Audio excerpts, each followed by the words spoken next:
Assalamualaikum warahmatullahi wabarakatuh. Kami dari kelompok 8, kelas 2024D, untuk proyek pemrograman website, yakni UMKM Mart. Dengan saya, Cindy Febriana, dengan NIM 112.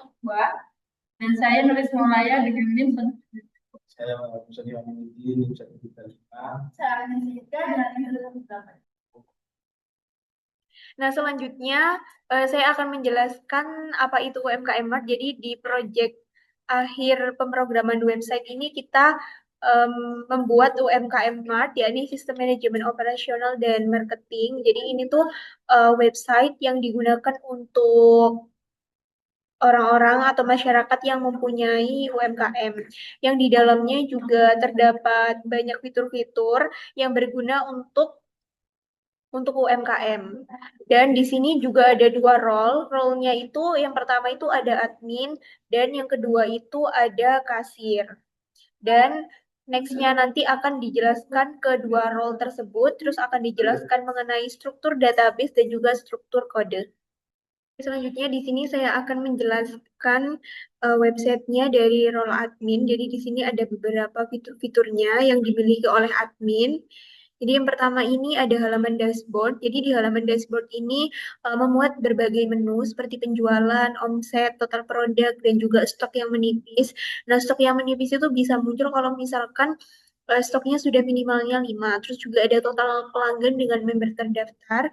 Di sini juga ada grafik penjualan per bulannya juga, per tanggal juga bisa dilihat omsetnya berapa. Dan juga nanti di sini stok menipis itu akan muncul kalau misalkan stoknya udah menipis. Terus di sini ada fitur pos atau kasir. Nah, ini tuh digunakan untuk bertransaksi, digunakan kasir untuk bertransaksi. Di sini bisa menampilkan 15 produk. Nah, pada project UMKM Mart ini kita pakai defaultnya toko kelotong. Nah, itu nanti bisa disesuaikan dengan UMKM Mart masing-masing.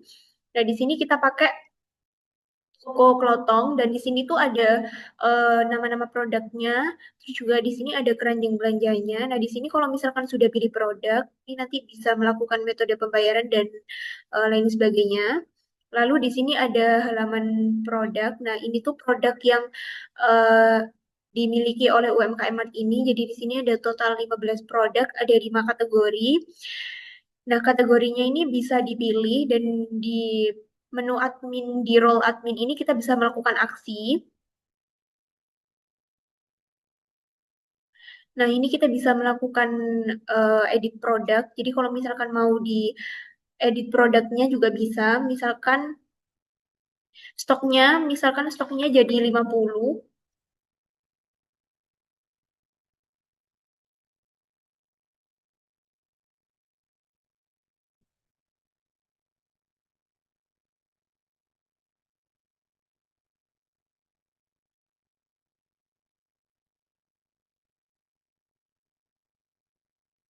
Atau misalkan dihapus foto, supaya dihapus foto. Nah, ini juga bisa menghapus foto. Terus juga ini bisa stoknya bisa diperbaiki.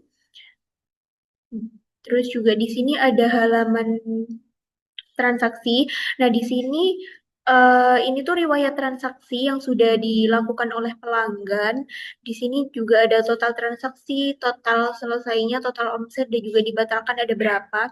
Terus di sini di atas juga kita bisa ngefilter. Ada satu selesai, terus juga ada tanggalnya mau tanggal berapa, di sini bisa. Terus di sampai tanggal berapa juga bisa, terus nanti di filter. Nah, di sini riwayat transaksinya juga bisa di-download dalam bentuk PDF dan juga Excel. Lalu di sini ada fitur pelanggan. Nah, di fitur pelanggan ini tuh pelanggan yang tertera yang sudah mendaftarkan member. Jadi di sini ada beberapa member dan di sini ada nomor WhatsApp-nya. Nah, nomor WhatsApp ini berguna untuk penambahan broadcast nanti, broadcast WA. Dan di sini juga bisa tambah pelanggan. Nah, di sini bisa tambah pelanggan juga. Lanjut masuk ke fitur promo dan marketing. Jadi di sini ada fitur promo dan marketing. Ini tuh kalau misalkan kita ingin memberikan promo di UMKM Mart kita, jadi kita input di sini dulu, terus nanti bisa langsung dijalankan lewat broadcast WA.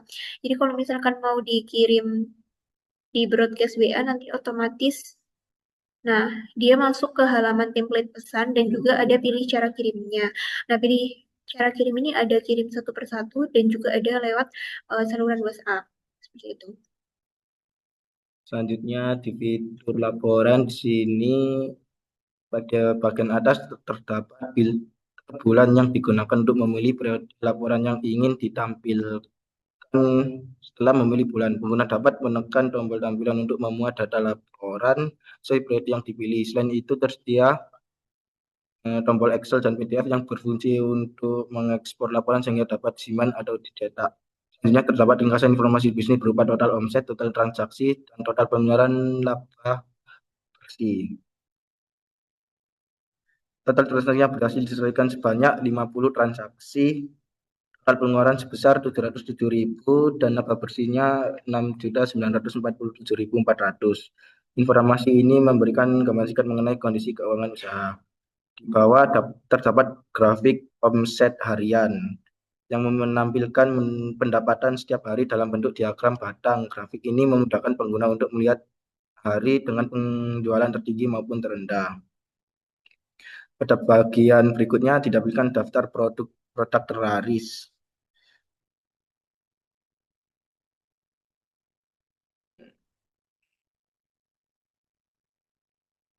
Daftar ini menunjukkan produk yang paling banyak terjual serta jumlah penjualan dan nilai omset yang dihasilkan. Informasi ini membantu pemilik usaha dalam menentukan produk unggulan dalam strategi stok barang.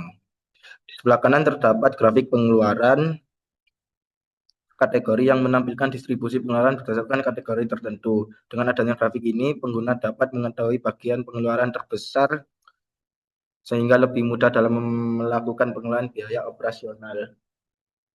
Selanjutnya terdapat tabel detail omset harian yang berisi informasi tanggal jumlah transaksi, dan total omset yang diperoleh setiap hari. Tabel ini memberikan rincian data yang lebih lengkap sehingga pengguna dapat melakukan analisis penjualan secara lebih detail. Selanjutnya di fitur pengeluaran.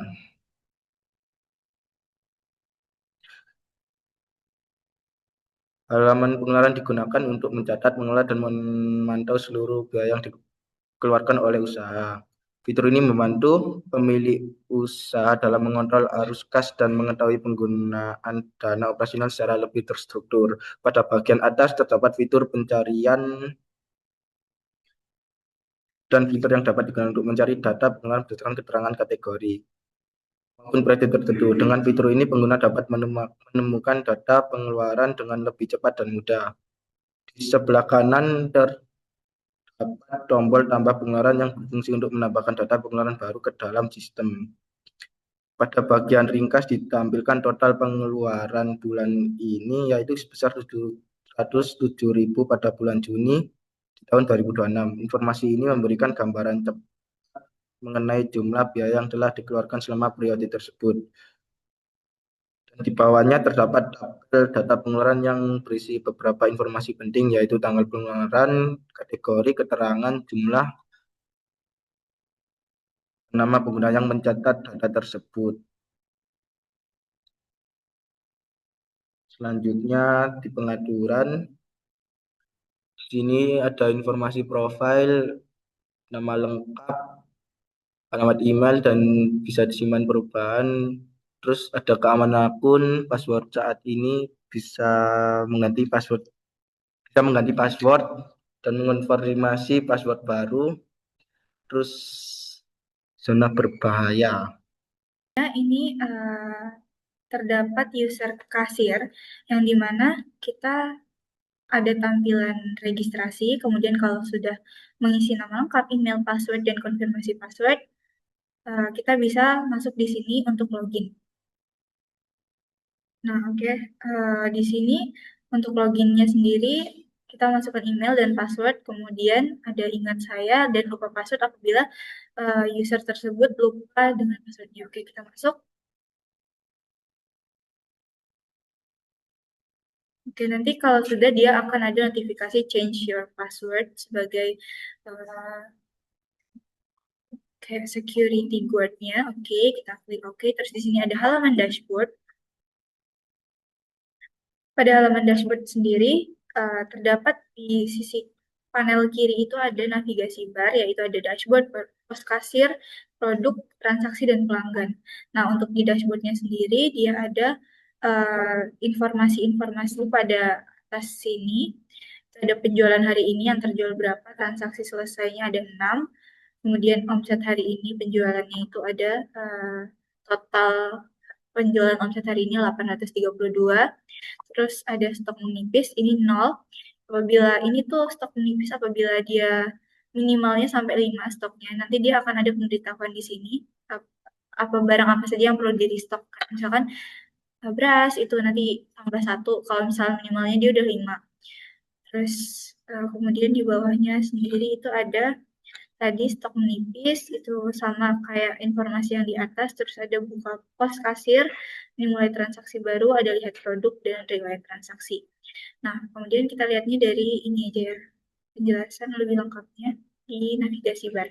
Nah, kemudian ada di navigasi bar ini pos kasir, dia ada fitur-fitur seperti kayak kasir online, sedang online itu akan ada peringatannya, notifikasinya di atas kanan. Terus ada tanggalnya. Nah, di sini kita bisa mencari nama kategori produk. Misal kita mau nyari kecap, dia akan muncul langsung di atas. Oke. Terus apabila kita delete, ini misalkan kita tambahkan ke keranjang belanja ya.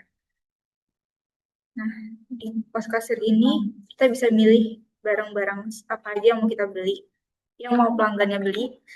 Terus misalnya kita pilih beras premium, gula, dan telur, nanti akan ada di kanan itu keranjang belanja yang nantinya akan menampilkan sistem kayak ditambah, bisa nambah barang, misalkan berasnya ditambah 2, itu nanti akan nambah sendiri angkanya, nilainya.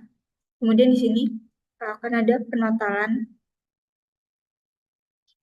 Oke, kita scroll ke bawah. Nah, di sini ada pelanggan umum atau misalkan pelanggan itu sudah berbayar, nanti dia akan muncul namanya di sini.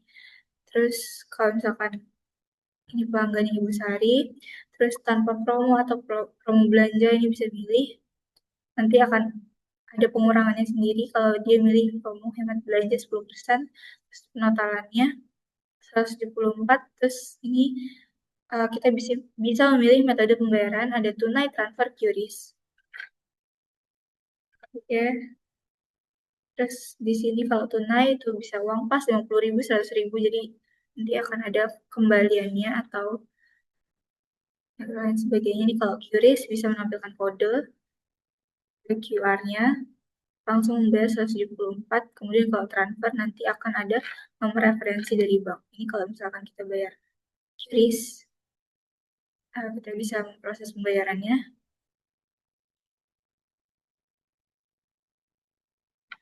Nah, di sini sudah tampil notifikasi transaksi sudah berhasil, terus di sini ada datanya dari pembayaran tersebut. Kemudian dari data pembayaran ini kita bisa mencetak struk. Nah, ini nanti bisa di-print dan bisa memilih pengaturannya dan kita cancel. Ini misalkan transaksi baru, kita klik transaksi baru, tapi kita lanjut aja ke bagian pelanggan. Oke, di sini untuk data pelanggannya tertera data pelanggan yang mereka sudah melakukan registrasi. Jadi kalau misalkan mereka udah termasuk pelanggan dari toko itu, mereka akan ada nomor WhatsApp-nya, terus ada total transaksinya, data-data mereka tuh udah tercantum di sini. Nah, kemudian di sini ada poin, yang dimana poin ini nanti misalkan mereka untuk mengklaim kode promo ataupun diskon bisa tergantung berapa poin yang mereka miliki, terus ada statusnya, misalkan masih aktif atau sudah tidak aktif, itu bisa dilihat di sini. Terus bergabung ini kayak kapan mereka bergabung. Ini ada tanggal-tanggalnya. Kemudian ini ada aksi, bisa diklik. Nah, ini merupakan data riwayat transaksi pelanggan, yang dimana ini ada nomor transaksi, total, status, dan tanggal. Nah, ini juga ada total poinnya.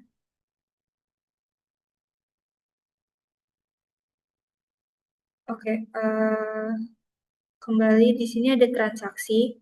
Nah, di riwayat transaksi ini dia bisa eh, melihat lewat PDF ataupun Excel. Jadi mereka bisa di print juga di sini.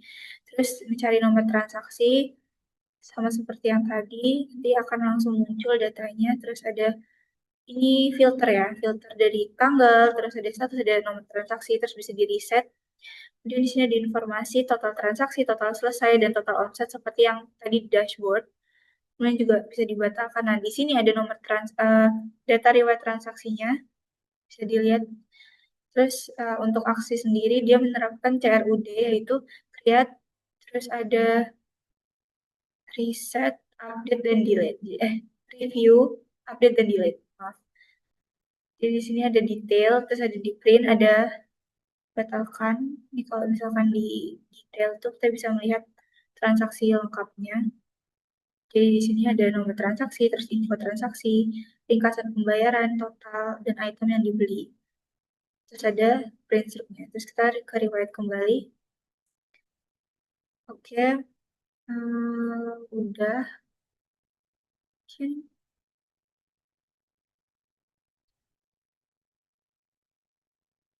Nah, apabila sudah selesai, dia bisa logout dari tampilan kasir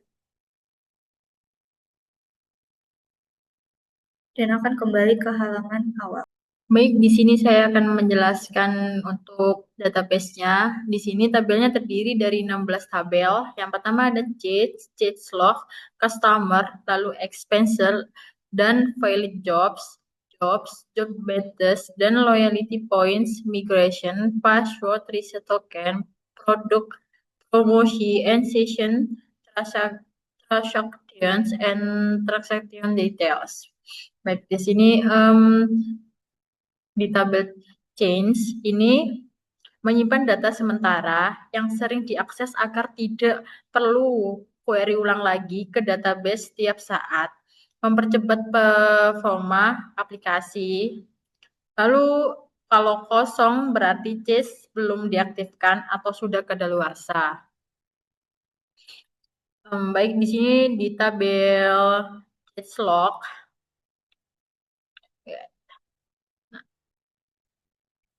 di tabel change log ini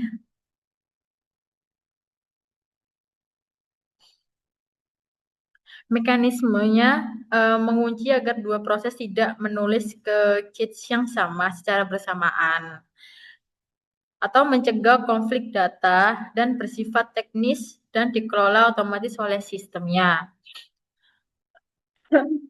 Baik, lalu ke customer.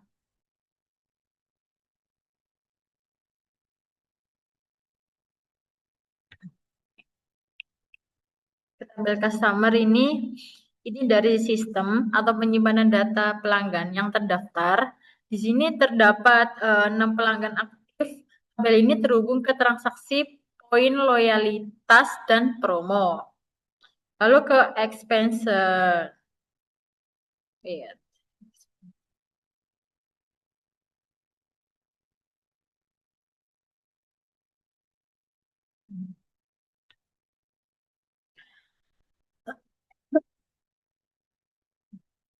Yang di tabel expansion ini terdiri mencatat pengeluaran operasional bisnis seperti bahan baku, listrik, dan biaya lainnya. Di sini terdapat 4 catatan pengeluaran yang sudah diinput.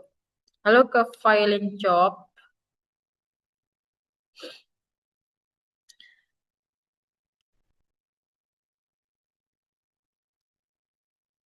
Di tabel filing job ini menyimpan tugas background yang gagal dijalankan beserta pesan errornya. memudahkan debugging. Jika kosong berarti semua proses berjalan lancar hingga saat ini. Lalu ke jobs. Ke tabel jobs ini, antrian tugas yang akan diproses di background, misalnya kirim email, notifikasi, atau cetak laporan otomatis, saat ini kosong karena belum ada tugas yang diantrikan. Lalu ke job batch. Di tabel job batch ini mengelola sekelompok tugas background yang dijalankan bersamaan dalam satu batch digunakan saat ada proses massal seperti kirim notifikasi ke banyak pelanggan sekaligus. Lalu ke loyalty points.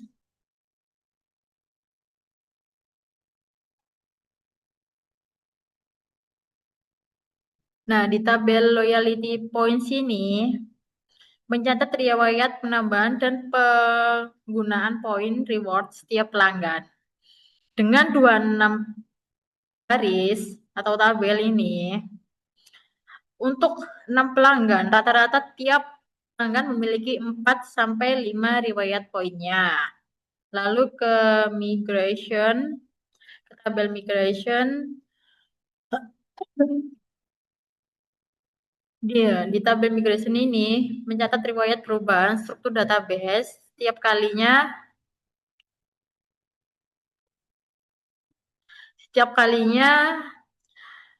tabel ditambah, diubah, atau dihapus terdapat 12 versi migration, mencerminkan tahapan pengembangan aplikasi. Lalu ke password reset token. Nah, di tabel ini tuh menyimpan token sementara saat pengguna meminta reset password atau kosong karena belum ada permintaan reset yang aktif. Ini normal dan aman sih. Lalu ke produk. Oke. Nah, di tabel produk ini, katalog produk yang dijual tersedia 15 produk yang sudah diinput. Cukup representatif untuk operasional awal bisnis. Lalu ke promosi. Nah, di tabel promosi ini menyimpan data promosi dan diskon yang dapat diterapkan pada transaksi. Terdapat 4 promo yang sudah diinput siap digunakan dalam sistem. Oke, lalu ke session. Nah, di tabel session ini mencatat sesi login aktif pengguna di browser ataupun aplikasi. Lalu transaction. Nah, di tabel transaction ini mencatat setiap transaksi penjualan atau header nota seperti nota harga, tanggal, pelanggan, dan status pembayaran. Di sini terdapat 53 transaksi yang sudah tercatat. Lalu transaksi detail. Nah, di tabel ini rincian item di setiap transaksi atau produk, berapa jumlah dan harga satuannya dengan 141 tabel memiliki baris untuk 53 transaksi. Rata-rata setiap transaksinya memiliki sekitar 2 sampai 3 item produk. Lalu ke user. Di tabel user ini menyimpan data akun pengguna sistem, admin, atau operator. Saat ini terdapat 2 pengguna terdaftar atau menandakan aplikasi masih dalam tahapan awal atau hanya digunakan oleh tim internasional. Baik, untuk itu penjelasan dari database-nya. Oke, selanjutnya di sini saya akan menjelaskan struktur kode dari data dari kode UMKM Mart. Jadi di sini yang pertama ada App Console. Nah, App Console ini tuh dia ada package, service, app, dan provider. Jadi di sini tuh dia berisi perintah artisan custom yang dia tuh bisa dijalankan lewat terminal. Contohnya perintah otomatis untuk kirim laporan harian ataupun riset data. Lalu lanjut di app HTTP.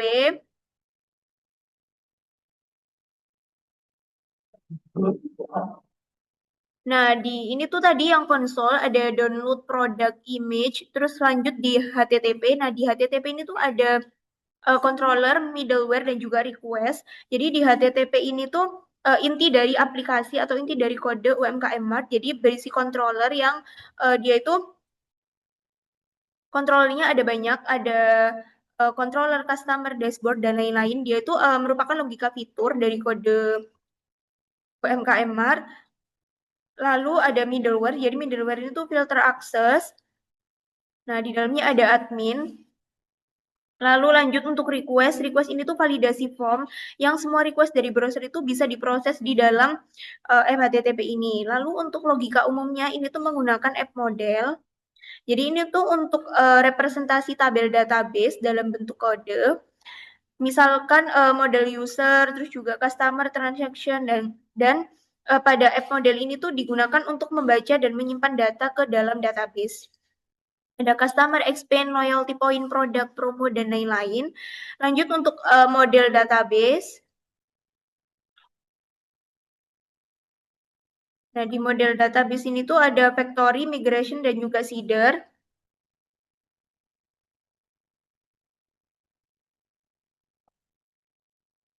Lanjut untuk service provider. Nah, service provider ini tuh di app view. Nah, di app view ini ada app layout, lalu ada guest layout. Nah, ini tuh digunakan untuk yang dijalankan sebelum sebuah halaman ditampilkan ke dalam pengguna. Lalu untuk sub tampilan konfigurasi dan juga struktur, kita pakai Bootstrap. Nah, Bootstrap ini tuh ada package, service, app, dan juga provider. Ini tuh untuk folder inisialisasi Laravel yang memuat aplikasi yang pertama kali saat ada request masuk, dia itu tidak perlu diubah maupun dikelola. Lalu untuk framework kita menggunakan config. Nah, config ini berisi app, Outchange, database, file system, login, dan lain-lain. Di sini tuh semua pengaturan aplikasi untuk koneksi database, email, chat session, dan lainnya yang nilai-nilai dibacanya itu berasal dari file.env. Lalu untuk konfigurasi database, ini tuh kita pakai database. Nah, di database ini tuh ada factory, migration, dan seeder. Untuk migration itu berisi struktur tabel yang kita buat. Di sini ada create user, create job tabel, add role to user. Lalu untuk seeder, nah, seeder itu berisi database seeder. Ini tuh untuk data awal dan ada factory. Nah, factory ini tuh user factory untuk data dummy yang digunakan untuk testing. Lalu untuk migrasi dan seeder yang mencakup tampilan dan aset publik, kita pakai public. Nah, di public ini tuh ada build dan juga storage. Ini tuh bisa diakses langsung dari browser yang dia itu berisi gambar, icon, ataupun hasil build dari CSS atau JS. Ini berisi aset, lalu asetnya ada berbagai BJMI, HCP juga, dan juga storage. Storage ini ada produk dan ini ada gambar-gambar dari produknya. Lalu untuk akses publik kita pakai research.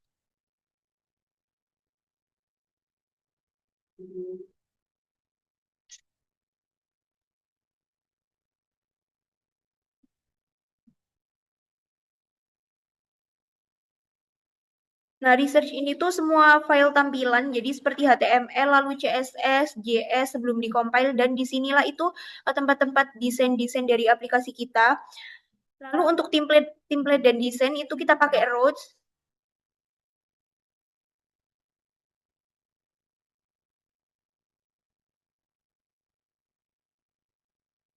Nah, di Roach ini tuh ada terus juga konsol dan juga web. Dan ini tuh digunakan untuk mendefinisikan URL mana menuju ke halaman apa. Jadi seperti navigasi-navigasi, misal home ke about dan juga home ke logout itu di bagian roads.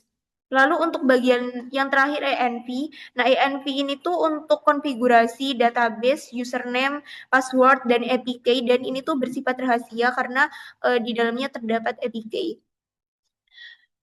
Dan pada project final pemrograman web ini kita berbeda dari project yang digunakan di UTS sebelumnya, karena di UTS sebelumnya kita memakai Iron Host Gym, yaitu website gym, dan di final project UAS ini kita memakai UMKM Mart karena di website Iron Host Gym itu susah dikembangkan untuk fitur-fiturnya karena terbatas.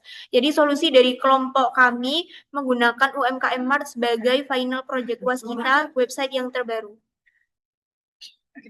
Sekian presentasi dari kami, kurang lebihnya mohon maaf. Wassalamualaikum warahmatullahi wabarakatuh.